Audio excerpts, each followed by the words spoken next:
স্বাগত নিউজ 24 সন্ধ্যা 7টার সংবাদে। পুরো সংবাদ জুড়ে আপনাদের সঙ্গে রয়েছে সালে চৌধুরী এবং আমি তাসনিমে জান্নাত অর্থী। আধিপত্যের জেরেই রোহিঙ্গা নেতা মহিবুল্লাহ খুন হয়েছে বলে দাবি পরিবারের। রোহিঙ্গা অধিকার আদায়ে তার নানামুখী তৎপরতাই শেষ পর্যন্ত কাল হয়েছে বলে মনে করছেন অনেকেই। তবে তদন্তের আগে কোনো মন্তব্য করতে রাজি নয় পুলিশ। সাধারণ রোহিঙ্গারা বলছেন ক্যাম্পে বিভিন্ন গ্রুপের দ্বন্দ্বে শান্তিতে নেই তারাও। নয়ন বড়ুয়া জয়ের তথ্য ছবি নিয়ে দেখুন ডেস্ক রিপোর্ট। রোহিঙ্গা অধিকারের অন্যতম নেতা মহিবুল্লাহ হত্যাকাণ্ড সাধারণ রোহিঙ্গাদের জন্য বেশ বড় ধাক্কা। নিজ কার্যালয়ে গুলি করে হত্যার ঘটনাকে বিভিন্ন গ্রুপের দ্বন্দ্বের চূড়ান্ত রূপ হিসেবে ব্যাখ্যা করছেন অনেকেই। তবে ক্যাম্পের এসব বিষয় নিয়ে ভয়ে মুখ খুলতে রাজি নন সাধারণ বাসিন্দারা।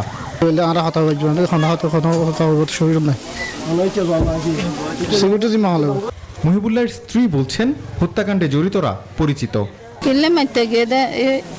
দুশ্মনী করে দিয়ে বার্মা যাইলে হামগরের এবার লেডার কলার।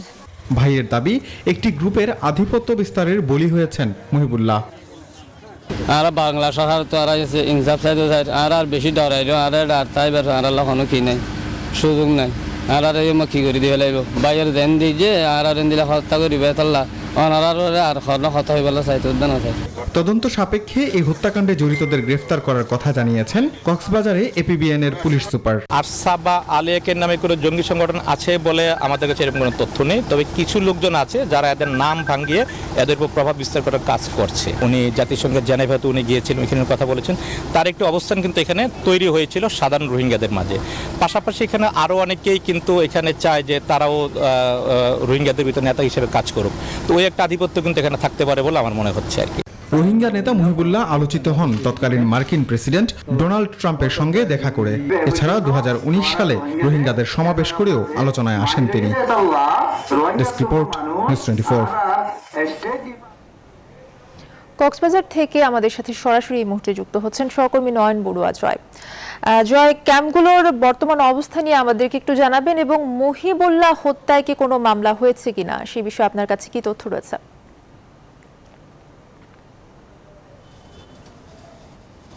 ধন্যবাদ অর্থী আপনাকে। আপনি শুরুতে যেমনটা বলছিলেন আধিপত্য বিস্তার নিয়ে যে রোহিঙ্গা ক্যাম্প যেগুলো রয়েছে সেই ক্যাম্পগুলো বিভিন্ন সময় উত্তেজনা বিরাজ করে।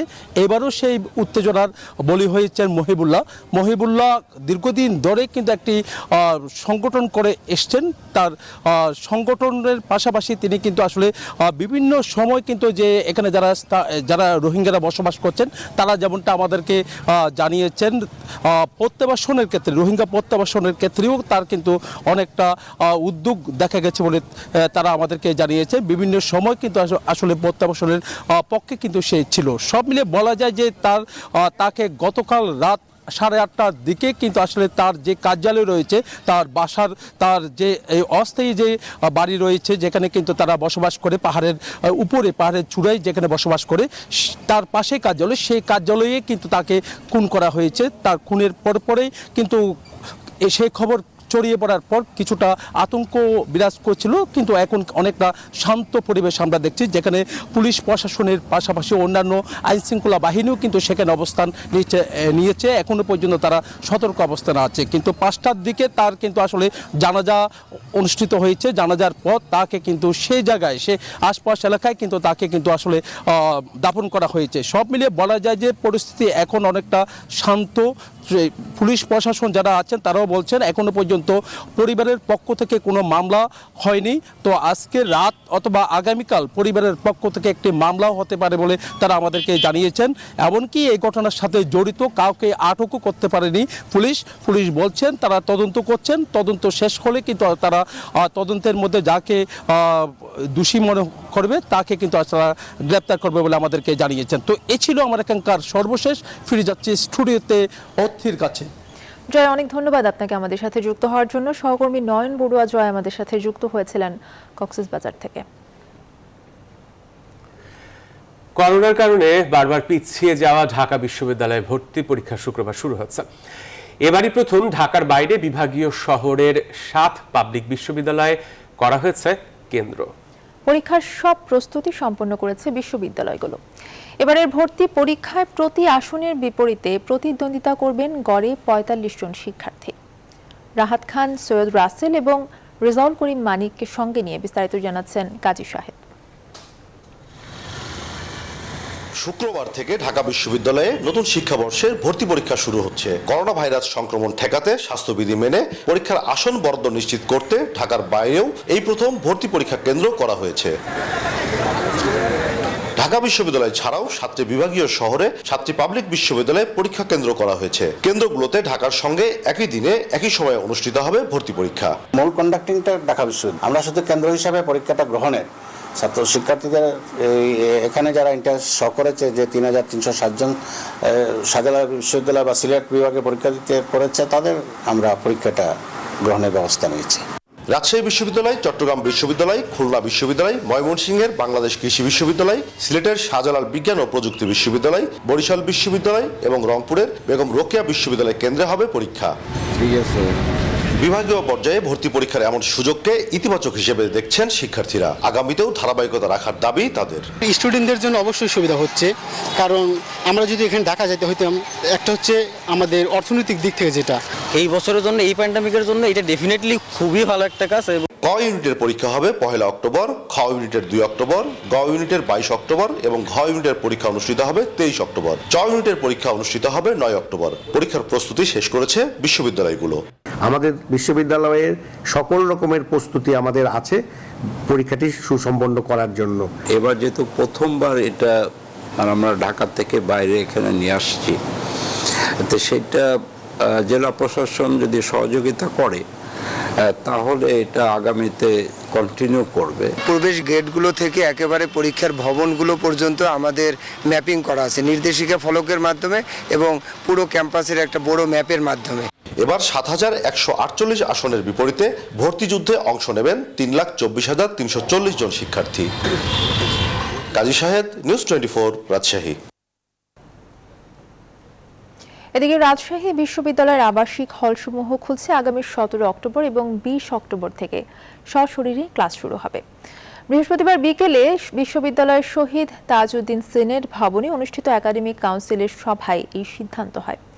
বিশ্ববিদ্যালয়ের জনসংযোগ কর্মকর্তা ডক্টর আজিজুর রহমান জানিয়েছেন, আগামী 17 অক্টোবর থেকে আবাসিক হলসমূহ খোলা হবে এবং 20 অক্টোবর থেকে ক্লাস শুরু হবে। এর মধ্যে হল ও একাডেমিক কক্ষের সংস্কার কাজ এবং পরিষ্কার পরিচ্ছন্নতার কাজ শেষ করা হবে। এবছর শীতকালীন ও গ্রীষ্মকালীন ছুটি বাতিল করার সিদ্ধান্ত হয়েছে ওই বৈঠকে।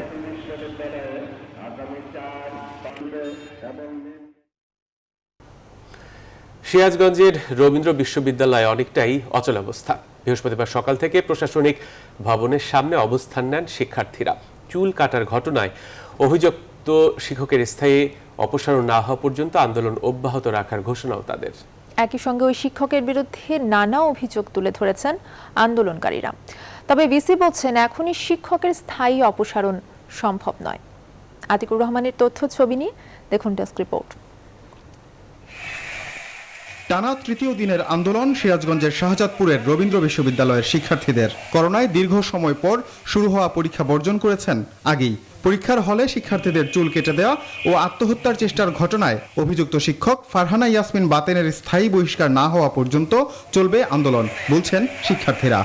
ব্যক্তি বাতেন, বিকৃত মনস্ক, এই বাতেনকে ক্যাম্পাসে আমরা দেখতে চাই না। আমাদের ভিসি স্যার কেন আমাদের সঙ্গে এখনো একাত্ম পোষণ করতেছে না, তাদেরকে বহিষ্কার করতেছে না?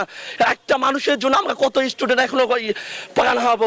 ওই শিক্ষকের বিরুদ্ধে আরো নানা অভিযোগ রয়েছে শিক্ষার্থীদের। তিনি তার শিক্ষার্থীদেরকে ডিজিএফ এর ভয় দেখান, তিনি তার শিক্ষার্থীদেরকে 4 তলা থেকে লাথি মেরে ফেলে দেওয়ার ভয় দেখান, তিনি তার শিক্ষার্থীদেরকে বলেন 10 বছরে কিভাবে বের হবে সেটা তিনি দেখায় দিবেন। তিনি তার ডিপার্টমেন্টের গড, তার উপরে কোনো কথা নাই। এদিকে বিশ্ববিদ্যালয়ের ভিসি বলছেন, স্থায়ী অপসারণের ক্ষেত্রে আইনগত বাধ্যবাধকতা রয়েছে। চাকরি পেতে গেলে যে একটা প্রক্রিয়া আছে, চাকরির থেকে যদি বাদ দিতে হয় সেও একটা প্রক্রিয়া আছে। ইতিমধ্যে আমরা মন্ত্রণালয়ে কথা বলেছি, সচিব মহোদয়ের সঙ্গে কথা বলেছি, ওনারাও আমরা যে পদক্ষেপ তাৎক্ষণিকভাবে গ্রহণ করেছি তাতে স্যাটিসফাইড হয়েছেন। গেল 26 সেপ্টেম্বর পরীক্ষার হলে ঢোকার সময়ে সাংস্কৃতিক ঐতিহ্য ও বাংলাদেশ অধ্যয়ন বিভাগের 14 শিক্ষার্থীর চুল কেটে দেন রবীন্দ্র বিশ্ববিদ্যালয়ের শিক্ষক Farhana Yasmin Baten. Desk report, news 24। Cricketer Nasir Hossain ও তার স্ত্রী তামিমা সুলতানার বিয়ে বৈধ নয়। আগের স্বামী রাকিব হাসানকে ডিভোর্স না দিয়েই নাসিরকে বিয়ে করেন তামিমা। তালাকের কাগজপত্র তৈরি করা হয়েছে জালিয়াতির মাধ্যমে। তদন্ত শেষে আদালতে প্রতিবেদন জমা দেওয়ার পর সংবাদ সম্মেলনে এসব জানিয়েছেন পিবিআই প্রধান বনোজ কুমার মজুমদার।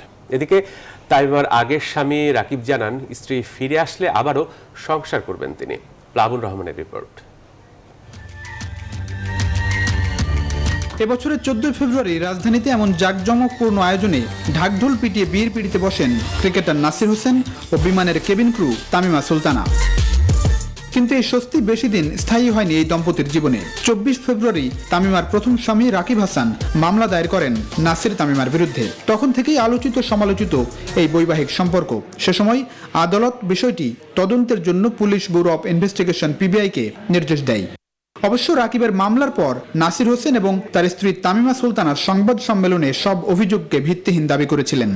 ও যে টাইপের কথাবার্তা বলতেছে এটা পুরোটাই একটা মিথ্যা কথাবার্তা বলতেছে। এটা সম্পূর্ণ ভুল, মিথ্যে কথা। কারণ 2016-তে আমি ওনাকে তালাকের জন্য আবেদন করি, আর যেটা 2017 সালে এই তালাকটা কার্যকর হয়। দীর্ঘ 7 মাসের তদন্ত শেষে বৃহস্পতিবার এ বিষয়ে আদালতে প্রতিবেদন জমা দেয় পিবিআই, যেখানে বলা হয়েছে নাসির তামিমার বিয়ে বৈধ নয়। পরে সংবাদ সম্মেলনে এ বিষয়ে জানান সংস্থার প্রধান। বিয়েটি আসলে তালাকের প্রসেসটি মানা হয়নি এবং এটি হলো তালাকটি সম্পন্ন হয়নি, বিধিবদ্ধভাবে তালাকটি সম্পন্ন হয়নি। কিন্তু আমাদের বিভিন্ন তথ্যসূত্র এবং বিভিন্ন জিনিসে আমরা লিঙ্ক করে মিলিয়ে দেখেছি যে নাসির সাহেবের আসলে উচিত ছিল যে এইটি যাচাই বাছাই করা, কারণ তিনি জানতেন যে এইটি ভেরিফাই করা উচিত। ফলে তিনিও একটি বুঝে শুনে একটি অপরাধ করে ফেলছেন।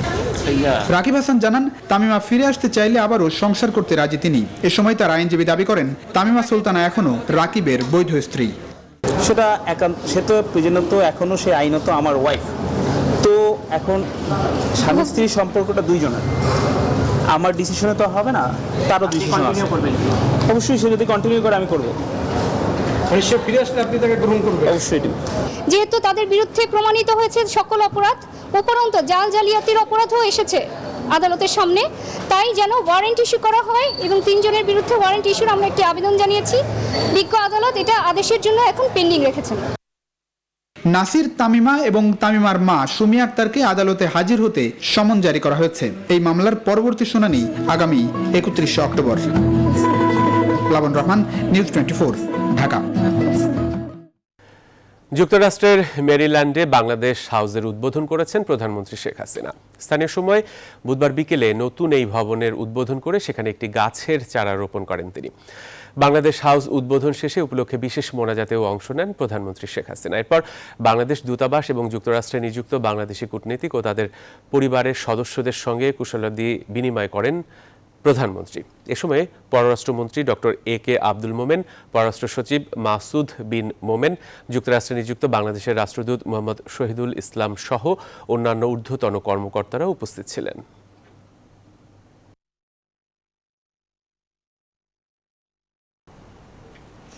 আওয়ামী লীগের সাধারণ সম্পাদক এবং সড়ক পরিবহন ও সেতু মন্ত্রী ওবায়দুল কাদের বলেছেন, বিএনপি আসুক আর না আসুক নির্বাচন সংবিধান অনুযায়ী যথাসময় হবে।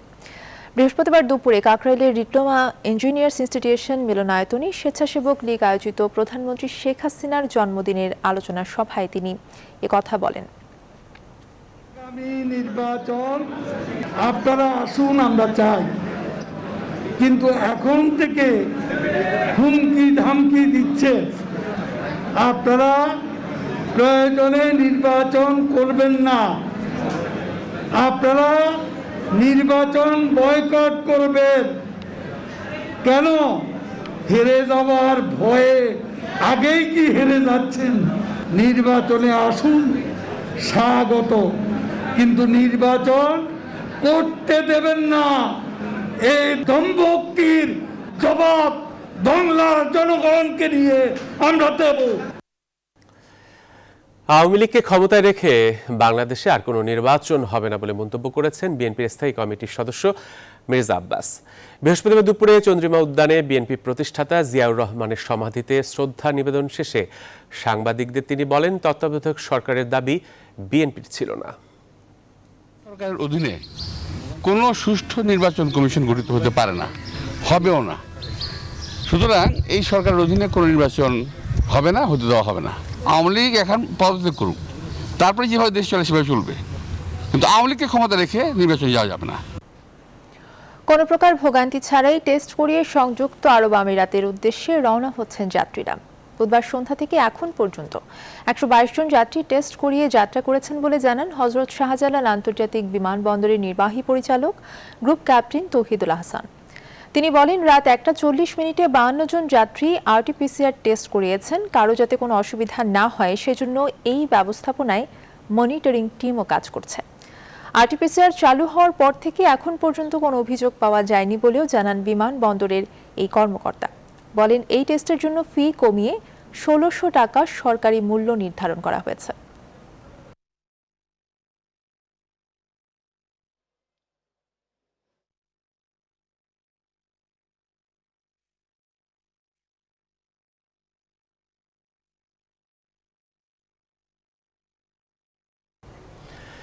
করোনা সংক্রমণ ও মৃত্যুর হার কমায় স্বাস্থ্যবিধি মানছেন না দেশের অধিকাংশই মানুষ। বাজার, শপিং মল, রাস্তা কোথাও দেখা যায়নি স্বাস্থ্যবিধি মানার বেলায়। মানুষকে সচেতন করতে যে তৎপরতা ছিল এখন তাতেও যেন ভাটা পড়েছে। আর এমন অবস্থা চলতে থাকলে সামনে আবারও ভয়াবহ পরিস্থিতির সৃষ্টির আশঙ্কা বিশেষজ্ঞদের। এদিকে গত 24 ঘন্টায় দেশে করোনায় মারা গেছেন আরও 23 জন এবং নতুন করে শনাক্ত হয়েছেন 860 জন। চট্টগ্রাম প্রতিনিধি শেখ জায়েদকে সঙ্গে নিয়ে নাইম আজিকোর রিপোর্ট। এখন তো অ্যাভেলেবল, সবাই তো মাস্ক চলতেছে। গরম গামে গেছিলাম তো এই জন্য ফুল রাখছি। বর্তমান পরিস্থিতিতে মহামারী করোনা ভাইরাস প্রতিরোধে স্বাস্থ্যবিধি মানার ক্ষেত্রে অনেকের ধারণা এবং আচরণ এমনই। রাজধানী সহ দেশের বিভিন্ন সড়ক, বিনোদন কেন্দ্র, শপিং মল, বাজার সহ প্রায় সবখানেই দেখা মেলে এমনই দৃশ্যের। রেল স্টেশনের অবস্থাও একই। ট্রেন বা প্ল্যাটফর্মের চিত্র দেখে মনে হবে শুধু চেকিং পার হওয়ার জন্যই মাস্ক পরছেন কেউ কেউ। সবাই দেখতেছি মাস্ক ছাড়া, আপনি এখানে 90% মানুষ দেখবেন মাস্ক ছাড়া। মাস্ক নাই, মাস্ক লোমো। বিশেষজ্ঞরা বলছেন, ভ্যাকসিনের কারণে মৃত্যুর হার যেমন কমেছে তেমনই কমেছে সংক্রমণের হারও। তবে স্বাস্থ্যবিধি না মানলে সামনের বছরের মার্চ নাগাদ আবারও ভয়াবহ রূপ ধারণ করতে পারে বৈশ্বিক এই মহামারী। আমরা যেন করোনাকে কাবু করতে পারি তার জন্য আমাদেরকে স্বাস্থ্যবিধি মানার পাশাপাশি মাস্ক পরতে হবে। আগামী মার্চের জন্য আমাদের প্রস্তুত থাকতে হবে। কোনো অনুষ্ঠান আদিতে যেন একজন থেকে সবাই সংক্রমিত না হয় তার জন্য আমরা স্বাস্থ্যবিধি মেনে চলবো এবং মাস্ক পরব। স্বাস্থ্যবিধি মানাই এই মুহূর্তে হচ্ছে একমাত্র প্রতিরোধযোগ্য একটা বিষয়। এর পাশাপাশি যে চলমান আমাদের গণটিকাদান কার্যক্রম চালু আছে সেটাতে যেন তারা 100% সম্পৃক্ত হয়। করোনায় বৃহস্পতিবার পর্যন্ত দেশে 27,510 জনের মৃত্যু হয়েছে, আর মোট শনাক্ত হয়েছে 15,55,911 জন মানুষ। শহর ও গ্রামে দৈনিক শনাক্তের হার প্রায় সমানে সমান। নাইম আলচিকো, নিউজ 24, ঢাকা। চট্টগ্রামে আবারও আমদানি নীতি উপেক্ষা করে নিম্নমানের বিটুমিন আমদানির ঘটনা ঘটেছে। 3টি ল্যাবের 2টিতেই নিম্নমান প্রমাণ পাওয়ায় জাহাঙ্গীর অ্যান্ড ব্রাদার্স এবং হাসান কনস্ট্রাকশন নামে আমদানিকারক ওই দুই প্রতিষ্ঠানকে শোকজ নোটিশ দিয়ে 7 দিনের মধ্যে জবাব চেয়েছে চট্টগ্রাম কাস্টমস। বিস্তারিত রিপোর্টে। নীতি না মেনে নিম্নমানের বিটুমিন আমদানি করায় চট্টগ্রামের জাহাঙ্গীর অ্যান্ড আদার্স এবং হাসান কনস্ট্রাকশনকে কারণ দর্শানো নোটিশ দিয়েছে চট্টগ্রাম কাস্টমস। 7 দিনের মধ্যে জবাব না দিলে তাদের বিরুদ্ধে শাস্তিমূলক পদক্ষেপ নেওয়ার কথাও বলেছে কাস্টমস। আমদানি করা এই বিটুমিন 3টি সরকারি ল্যাবে নমুনা পরীক্ষার পর 2টিতে মান উত্তীর্ণ হয়নি। সেখানে তারা একটা আমেরিকান স্ট্যান্ডার্ড মেথড যেটা ASTM সেটা ফলো করে এবং সেখানে 8টা প্যারামিটার ধরে ওরা যাচাই বাছাই করে। যদি কোনো কারণে 8টা প্যারামিটারের মধ্যে কোনো একটা প্যারামিটার বা 2-3টা প্যারামিটার যাই হোক না কেন, যদি সেটা মান উত্তীর্ণ না হয়, প্যারামিটারের যে রেঞ্জ তার মধ্যে না থাকে, তবে সেটাকে আমরা নিম্নমানের বলেই আমরা এখানে সিদ্ধান্ত নিই। প্রতিষ্ঠান দুটিকে জরিমানা করা ছাড়াও আমদানি করা নিম্নমানের বিটুমিন ধ্বংস করা হতে পারে বলেও জানান এই কর্মকর্তা। গুণগত মান উত্তীর্ণ না হলে সেটা ধ্বংসযোগ্য পণ্য হিসেবে ট্রিট করে এবং সেটা পরবর্তীতে যথানিয়মে কাস্টমস আইন এবং বিধিমালা মেনে এটাকে ধ্বংস করা হয়ে থাকে। এর আগে মানসনদ জালিয়াতি করে নিম্নমানের বিটুমিন আমদানি করে বৈধভাবে ছাড়ের সাথে জড়িত থাকার দায়ে আরেক আমদানিকারক ন্যাশনাল ডেভেলপমেন্ট লিমিটেডকে 50 লাখ টাকা শুল্ক সহ জরিমানা করেছিল কাস্টমস কর্তৃপক্ষ। একই সাথে জাল সনদ তৈরির সাথে সম্পৃক্ত থাকায় C&F এজেন্ট সানশাইন এজেন্সির লাইসেন্স বাতিল করে customs. Desk report, news 24। E commerce প্রতিষ্ঠান ইভ্যালি সংক্রান্ত সব নথি আগামী 11 অক্টোবরের মধ্যে জমা দিতে register for joint stock company and firm RJSC-কে নির্দেশ দিয়েছেন হাইকোর্ট। বৃহস্পতিবার বিচারপতি মোহাম্মদ খুরশিদ আলম সরকারের একক বেঞ্চ ইভ্যালি অবসায়ন চেয়ে করা আবেদনের শুনানিতে এই আদেশ দেন। একই দিনে ইভ্যালির সিইও মোহাম্মদ রাসেলের জামিন ও তার স্ত্রী কোম্পানির চেয়ারম্যান শামিমা নাসরিনের করা জামিন আবেদন খারিজ করে জেল গেটে জিজ্ঞাসাবাদের নির্দেশ দিয়েছেন বিচারিক আদালত। মাহমুদুল হাসানের রিপোর্টে থাকছে বিস্তারিত।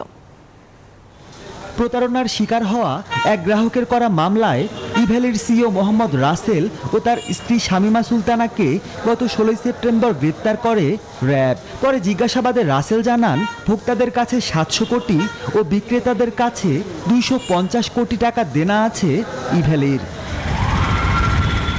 বৃহস্পতিবার ইভ্যালির অবসায়ন চেয়ে হাইকোর্টে করা এক আবেদনের শুনানিতে ইভ্যালির সমস্ত নথি তলব করেছেন হাইকোর্ট। আজকে মহামান্য হাইকোর্ট ডিভিশন একটা ডাইরেকশন দেয় register for joint stock companies and ফার্মকে, যাতে তারা ইভ্যালির সমস্ত নথি তারা 11 তারিখে হাইকোর্টে সাবমিট করে। গত 16 সেপ্টেম্বর থেকে পুলিশের হেফাজতে থাকা ইভ্যালির সিইও ও চেয়ারম্যানের বিরুদ্ধে এরই মধ্যে আর্থিক অনিয়মের তদন্ত শুরু করেছে দুদক। হাইকোর্টের গত 22 সেপ্টেম্বরের আদেশ অনুযায়ী কোম্পানিটির সব ধরনের সম্পদ বিক্রি ও হস্তান্তরেও রয়েছে নিষেধাজ্ঞা। আমাদের আরেকটা প্রয়াস ছিল একটা ইন্ট্রিম বোর্ড ফর্ম করে দেওয়ার ইভ্যালি কোম্পানিটার, সেটা এখনো সেটার কোনো অর্ডার আসেনি, বাট এই রেকর্ডসগুলি পর্যালোচনা করবে আগে কোনো একটা অর্ডার, নেক্সট অর্ডার দেওয়ার আগে। এদিকে বৃহস্পতিবার রাসেল শামিমা দম্পতিকে ঢাকা মহানগর হাকিম আদালতে হাজির করে পুলিশ। এ সময় বিচারক তাদের জামিন ও রিমান্ড আবেদন নামঞ্জুর করে জেলগেটে জিজ্ঞাসাবাদের অনুমতি দেয়। মাহমুদুল হাসান, নিউজ 24, ঢাকা। অর্থ আত্মসাৎ ও প্রতারণার মামলায় ই কমার্স প্রতিষ্ঠান ধামাকার সিইও রানা সহ দুজনে 2 দিন করে রিমান্ড মঞ্জুর করেছেন গাজীপুরের আদালত। টুঙ্গী পশ্চিম থানায় দায়ের করা মামলায় পুলিশের আবেদনের প্রেক্ষিতে এই রিমান্ড মঞ্জুর করা হয়েছে। এর আগে রাজধানীতে অভিযান চালিয়ে রানা সহ 3 জনকে আটক করে র্যাব।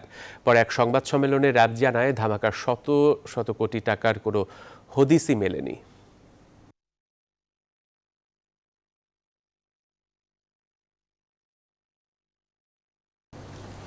পর্যায়ক্রমে অনিবন্ধিত নিউজ পোর্টালগুলো বন্ধ করা হবে বলে জানিয়েছেন তথ্য সম্প্রচার মন্ত্রী ডক্টর হাসান মাহমুদ। বৃহস্পতিবার সচিবালয়ে প্রধানমন্ত্রীর জীবন ভিত্তিক গ্রন্থের মোড়ক উন্মোচন এবং সাংবাদিকদের সঙ্গে মত বিনিময়ে এই কথা জানান তথ্যমন্ত্রী। বলেন, অনলাইন পোর্টাল বন্ধ একটি চলমান প্রক্রিয়া। অনলাইন পোর্টাল অনুমোদন যেমন একটি চলমান প্রক্রিয়া এবং অনলাইন পোর্টাল যেগুলো আসলেই গর্হিত কাজ করে কিংবা সৎ উদ্দেশ্যে পরিচালিত নয়, গুজব রটায় কিংবা ভুল সংবাদ প্রচার করে, সেগুলো বন্ধের কার্যক্রম চলমান থাকবে। একই সাথে সিরিয়াল অনুযায়ী চ্যানেল চলছে কিনা, কেউ বিজ্ঞাপন অবৈধভাবে চালাচ্ছে কিনা তা খতিয়ে দেখতে কাল থেকে মোবাইল কোর্ট চালানো হবে। আগামীকাল থেকে আমরা সারা দেশে মোবাইল কোর্ট পরিচালনা করব। টেলিভিশনের সিরিয়াল নির্ধারণ করে দিয়েছিলাম, সেটি যদি কোনো জায়গায় ব্যত্যয় হয়, কোনো কেবল অপারেটর যদি আইন ভঙ্গ করে তারা নিজেরা কোনো অ্যাডভার্টাইজমেন্ট প্রদর্শন করে কিংবা অনুষ্ঠান প্রদর্শন করে কিংবা আইনের অন্য কোনো ব্যত্যয় ঘটায় এবং ক্লিন ফিট যদি সেখানে দেখানো না হয়, সেটি কেবল অপারেটর এবং ডিস্ট্রিবিউটর যারা ডাউনলিংকের পারমিশন পেয়েছে তাদের উপরেই আইন ভঙ্গের দায় বর্তাবে। আসন্ন ইউপি নির্বাচনকে সামনে রেখে বিকেলে কেরানীগঞ্জ থানার তারানগর ইউনিয়নের 5 বছরের সাফল্যের শীর্ষক আলোচনা এবং মত বিনিময় সভার আয়োজন করে কেরানীগঞ্জ আওয়ামী লীগ। এ সময় গত 5 বছরে উন্নয়নমূলক চিত্র তুলে ধরেন এবং আগামীতে আবারও নৌকা প্রতীকে নির্বাচিত হয়ে উন্নয়নের ধারা বজায় রাখতে চান তারানগরের বর্তমানের চেয়ারম্যান। প্রধান অতিথি হিসেবে উপস্থিত ছিলেন কেরানীগঞ্জ উপজেলা চেয়ারম্যান জনাব শাহিন আহমেদ এবং বিশেষ অতিথি হিসেবে ছিলেন তারানগর ইউনিয়নের চেয়ারম্যান মোশাররফ হোসেন ফারুক। অনুষ্ঠানে শাহিন আহমেদ বলেন, দলমত নির্বিশেষে আগামীতে আবারও নৌকার জয়ের ধারা অব্যাহত রাখতে হবে।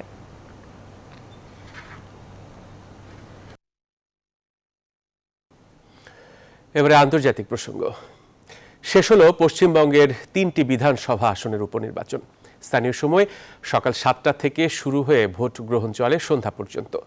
কড়া নিরাপত্তায় ভোট নেওয়া হয় শমশেরগঞ্জ, জঙ্গিপুর এবং ভবানীপুরে। এবার ভবানীপুর আসনটির 3 লাখেরও বেশি ভোটার মমতা বন্দ্যোপাধ্যায়ের ভাগ্য নির্ধারণ করবেন, যেখানে দিনের শুরু থেকে সবচেয়ে কম ভোট পড়লেও শেষ বেলায় ঘুরে দাঁড়ায় ভবানীপুর। এতে অনেকটাই স্বস্তিতে শাসক দল তৃণমূল কংগ্রেস। বৃহস্পতিবার বিকেলে মিত্র ইনস্টিটিউশনে ভোট দেন মুখ্যমন্ত্রী, কেননা পশ্চিমবঙ্গের মুখ্যমন্ত্রী থাকতে গেলে এই আসনে জয়লাভ করতেই হবে তৃণমূল নেত্রীকে। মমতার বিরুদ্ধে এই আসনে প্রতিদ্বন্দ্বিতা করছেন বিজেপি প্রার্থী প্রিয়াঙ্কা টিব্রেওয়াল।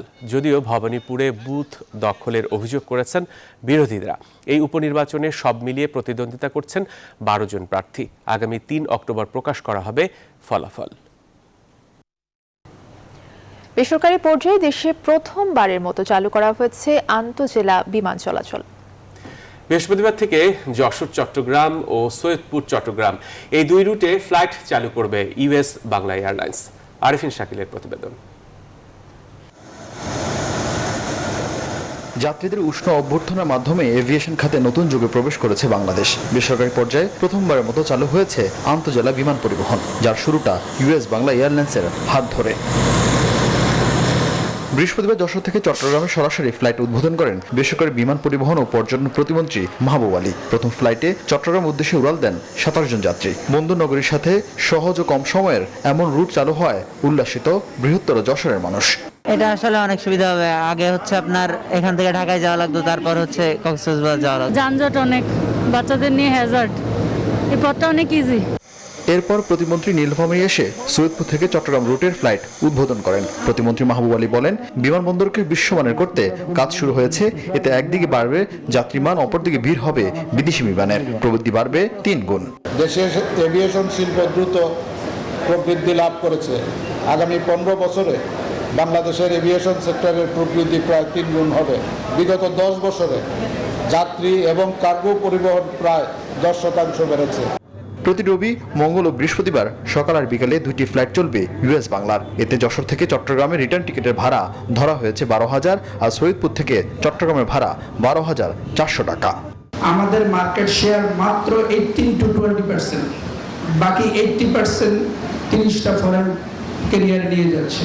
আমরা চেষ্টা করছি 50% শেয়ার বাংলাদেশে কিভাবে রাখা যায়। আগামী 2 বছরে আমরা শর্ট হোল এবং লং হোল 16টি ব্র্যান্ড নিউ এয়ারক্রাফট যুক্ত করব। শুক্রবার থেকে যশোর কক্সবাজার রুটেও ফ্লাইট চালু করবে ইউএস বাংলা। নতুন এই 3 রুটের পাশাপাশি শীঘ্রই চালু করা হবে সৈয়দপুর থেকে কক্সবাজারের ইউএস বাংলার নতুন ফ্লাইট। এছাড়া সিলেট থেকে চট্টগ্রাম, সিলেট থেকে কক্সবাজারের নতুন ফ্লাইট চালু করার বিষয়ে সিদ্ধান্ত নিয়েছে US Bangla airlines. Arifin Shakil, news 24, Saidpur, Nilphamari. জানাবো খেলার খবর। সাফ চ্যাম্পিয়নশিপে নিজেদের প্রথম ম্যাচে শ্রীলঙ্কার বিপক্ষে মাঠে নামছে বাংলাদেশ। মালদ্বীপের মালে জাতীয় স্টেডিয়ামে শুক্রবার ম্যাচ শুরু বিকেল 5টায়। মালে থেকে এই বিষয়ে আরো জানাচ্ছেন আমাদের সহকর্মী মাহফুজুল ইসলাম, তিনি সরাসরি যুক্ত হচ্ছেন আমাদের সাথে। মাহফুজ, আগামীকাল সাফে শ্রীলঙ্কার বিপক্ষে বাংলাদেশের প্রথম ম্যাচ, বাংলাদেশের ফুটবলাররা আসলে কতটুকু প্রস্তুত কালকের ম্যাচের জন্য? শুরু হচ্ছে সাফ চ্যাম্পিয়নশিপ এবং সাফ চ্যাম্পিয়নশিপের কে কেন্দ্র করে কিন্তু আজকে উদ্বোধনী ম্যাচের আগে যে প্রি ম্যাচ প্রেস কনফারেন্স হয় সেটা হয়েছে। স্বাভাবিকভাবে শ্রীলঙ্কার বিপক্ষে বাংলাদেশ ফেভারিট হিসেবে মাঠে নামবে, সেটি কিন্তু শ্রীলঙ্কার যে কোচ তিনিও কিন্তু বলেছেন এবং একই সঙ্গে অস্কার ব্রুজন কিন্তু যেই গত 3 বছরে বাংলাদেশ যে ফুটবলটা খেলেছে সেই ফুটবলের ঠিক বিপরীত একটা আক্রমণাত্মক ফুটবল খেলার একটি ঘোষণা দিয়েছেন। এবং একই সঙ্গে যদি বলে রাখি যে শ্রীলঙ্কার বিপক্ষে বাংলাদেশের সবশেষ যে দেখা যে 2018 সালে নীলফামারীতে বাংলাদেশে, সেখানে বাংলাদেশ 1-0 গোলে হেরেছিল এবং ওভারঅল কিন্তু 16 দেখায় বাংলাদেশ 10 জয় নিয়ে এগিয়ে রয়েছে। শ্রীলঙ্কা 4টি জয় পেয়েছে, 2টি ম্যাচ হয়েছে ড্র। এই যখন পরিসংখ্যান তখন কিন্তু বলতেই হয় সাফের প্রথম ম্যাচে কিন্তু বাংলাদেশ এগিয়ে থেকে মাঠে নামবে। আরেকটি বিষয়, 2003 সালের পরে বাংলাদেশ কিন্তু আর সাফ জিততে পারেনি, এটি কিন্তু একটি বিষয়। তবে বাংলাদেশের এখনকার যেই দলটি রয়েছে সেই দলটি কিন্তু আসলে নতুন কিছু করার জন্য একটু প্রত্যয়ী, মাঠে নামার অপেক্ষায় রয়েছে বাংলাদেশ দল। দেখা যাক আগামীকালকের ম্যাচ কেমন করে নতুন বাংলাদেশ ফুটবল দল। মালদ্বীপের মালে থেকে এই ছিল আমার কাছে। ধন্যবাদ আমাদের সাথে যুক্ত হওয়ার জন্য, আর বাংলাদেশ দলের জন্য শুভকামনা। আমাদের সাথে মালদ্বীপের মালে থেকে যুক্ত হয়েছিলেন সহকর্মী মাহফুজুল ইসলাম। বাংলাদেশ ক্রিকেট বোর্ড বিসিবি নির্বাচনে পরিচালক পদ থেকে নিজের নাম প্রত্যাহার করেছেন আম্বার স্পোর্টিং এর শওকত আজিজ রাসেল। তিনি ক্লাব ক্যাটাগরি থেকে নির্বাচন করতে যাচ্ছিলেন। এবারে নির্বাচনে মনোনয়ন কিনেছেন ৩২ জন প্রার্থী, জমাও দিয়েছিলেন সবাই। শওকত আজিজ রাসেল নিজের নাম প্রত্যাহার করায় এখন নির্বাচনে মাঠে থাকবেন ৩১ জন প্রার্থী। বৃহস্পতিবার চূড়ান্ত প্রার্থী তালিকা প্রকাশ করে নির্বাচন কমিশন। নির্বাচনে ক্যাটাগরি ২ থেকে মনোনয়নপত্র জমা দেন ১৭ জন। সেখানে পরিচালক নির্বাচিত হবেন ১২ জন। শওকত আজিজ রাসেল সরে দাঁড়ানোয় সংখ্যা সেখানে দাঁড়িয়েছে ১৬ জনে।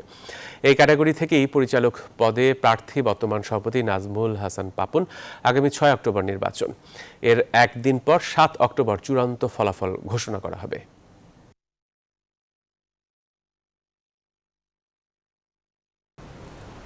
আর এই ছিল এখনকার আয়োজন। সাথে থাকায় সবাইকে ধন্যবাদ।